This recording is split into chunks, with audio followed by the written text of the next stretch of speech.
Finally, may bagong update na nga kay Tatay Hesus.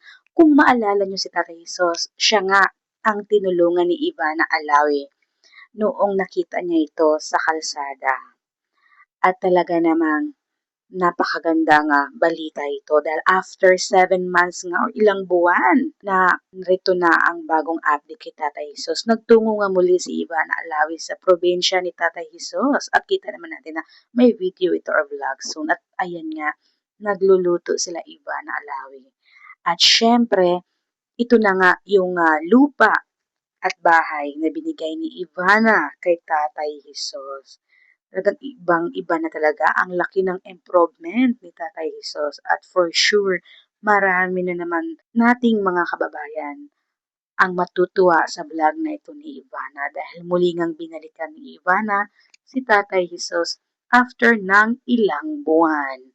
At itong mga larawan na ito ay kuha mismo nga sa kapitbahay ito o nakasaksi nga sa pagpunta ni Ivana sa kanila ni Tatay Hesus sa probinsya. At talaga namang marami ang natuwa at excited dahil maraming nag-aabang dito kung ano na nga ba ang update or balita sa pagpapagawa ng bahay or sa binili na lupa nga ni Tatay Hesus nung binigyan siya ni Ivana. O diba? Dahil talagang inaabangan ito at kung kumusta na nga ba ang lupa at bahay at may negosyo pa. At babuyan, diba na nabanggit si Tatay Hesus noon na gusto niya. O ayan. At may kubo-kubo pa, nakakatuwa na yung lupa na binili ni Ivana. Ay ayan, may kubo-kubo at syempre ang ganda rin ng buhay sa probinsya, maaliwalas talaga. Kaya very good talaga ang ginawa ni Ivana kay Tatay Hesus na pinapauwi ito sa probinsya upang makasama ang pamilya at mga kapatid nito ni Tatay Hesus.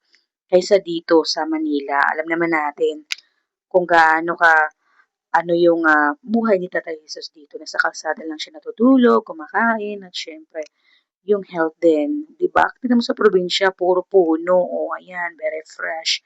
At alam natin na masisilip na natin soon ang napakagandang improvement ni Tatay Hesus dito dahil nga sa pagtungo ni Ivan at Alawi. Kaya abangan natin guys, ang vlog na ito ni Ivana for sure maaantig muli ang ating puso dahil talagang kitang-kita natin na ang laki-laki na ng pinagbago, 'di ba? Ang ganda na ng buhay ni Tatay Hesus sa probinsya, unlike dito before, 'di ba? Kaya nakakatuwa talaga. Kaya salamat talaga kay Ivana. Isa siya sa naging dahilan kung bakit nasa probinsya na si Tatay Hesus. At ayan, may lupa, may bahay, at nag-aalaga ata ng hayop din si Tatay Hesus. Kaya abangan natin to guys, for sure, may iyak maantig ang mga puso natin dito.